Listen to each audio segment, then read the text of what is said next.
نحمده ونصلي على رسوله الكريم أما بعد فقد قال الله تبارك وتعالى في القرآن المجيد فأعوذ بالله من الشيطان الرجيم بسم الله الرحمن الرحيم ذلك الكتاب لا ريب فيه هدى للمتقين وقال النبي صلى الله عليه وسلم خيركم من تعلم القرآن وعلمه کہ الہی رونق اسلام کے سامان پیدا کر، الہی رونق اسلام کے سامان پیدا کر، دلوں میں مومنوں کے الفت قرآن پیدا کر۔ صدر محترم اور اسٹیج پہ بیٹھے ہوئے رونق افروز اور بزرگان دین اور میرے عزیز دوستو، آج کے اس محفل میں اور آج کے مبارک اجلاس میں میرا موضوع سخن دنیا کی سب سے مقدس اور سب سے پاکیزہ کتاب قرآن پاک ہے۔ ہمیں چڑھتے ہوئے سورج کی طرح یقین ہے کہ اس کا ایک ایک حرف سچا اور صادق ہے۔ وہ قرآن پاک جس کی زبان مقدس، بیان مقدس اور جو فصاحت و بلاغت کا ٹھاٹھے مارتا ہوا سمندر ہے، جس کے متعلق ارشاد ربانی ہے۔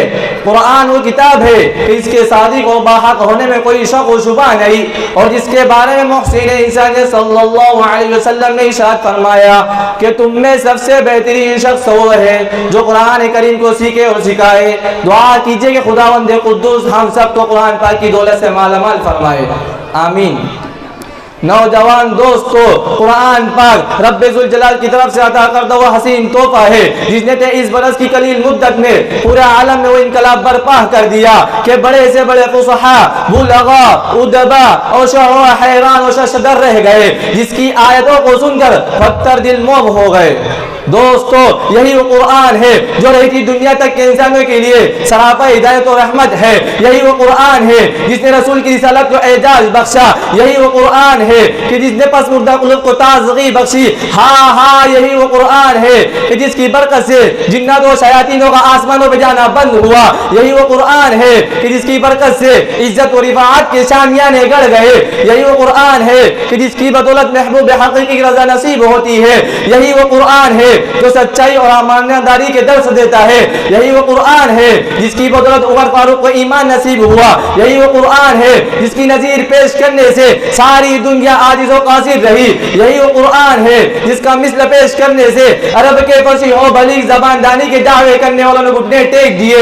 یہی وہ قرآن ہے جس کی ضلالت و گمراہی کے دلدل میں پھنسے ہوئے انسانیت کو روز ہدایت کا پیغام سنایا۔ یہی وہ قرآن ہے جس کی تلاوت میں یہی وہ قرآن ہے جس کی حفاظت کا دعویٰ خود خالق کائنات نے فرمایا۔ یہی وہ قرآن ہے جس نے ذہنی قوتوں کو جلا بخشا۔ یہی وہ قرآن ہے جس کی برکت سے اجڑے چمن میں بہار پیدا ہوئی۔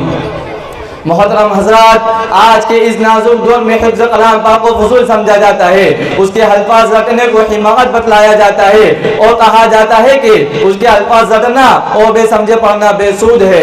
افسوس، صد افسوس، اس قرآن پاک کے بارے میں ہمارا یہ خیال کیا کہ جس کے بارے میں شہنشاہ بطحا جناب محمد عربی صلی اللہ علیہ وسلم نے ارشاد فرمایا اقرأ ورتقل ورتل كما كنت ترتل في الدنيا فإن منزلك عند آخر آية تقرأها، کہ قیامت کے دن حافظ قرآن سے کہا جائے گا کہ وہ قرآن پڑھتا جا، جنت کے درجوں پر چڑھتا جا اور ٹہر ٹہر کر پڑھ جیسے کہ تو دنیا میں ٹہر ٹہر کر پڑھا کرتا تھا، اور بس تیرا مقام اور ٹھکانہ وہی ہوگا جہاں تو تیری آخری آیت پر پہنچے گا۔ کہ یاد رکھو، یہ قرآن دنیا کی سب سے بڑی نعمت ہے۔ یہ زمین و آسمان، چاند و سورج، ستارے کو اس نعمت کا مقابلہ نہیں کر سکتے۔ یہ قرآن رب کائنات کا مقدس و عظیم کلام ہے، اور کیوں نہ ہو کہ جب کہ اس کے اتارنے والے امین، جس کے ذریعے سے اتارا گیا وہ بھی امین، جس مقام پر نازل ہوا وہ بھی امین، جس مہینے پہ نازل ہوا تمام مہینوں سے افضل ہے، اور جس رات میں نازل ہوا 1000 راتوں سے بہتر ہے۔ اللہ کا یہ کلام تمام کلاموں سے افضل ہے۔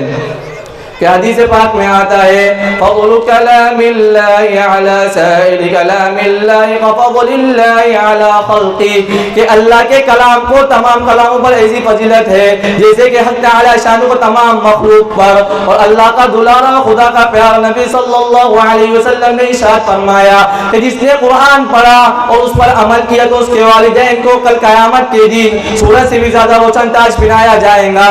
غور کرنے کا مقام ہے جس کے والدین کو اس قدر انعام سے نوازا جائے گا تو خود پڑھنے والے مقام و مرتبے کا کیا عالم ہوگا.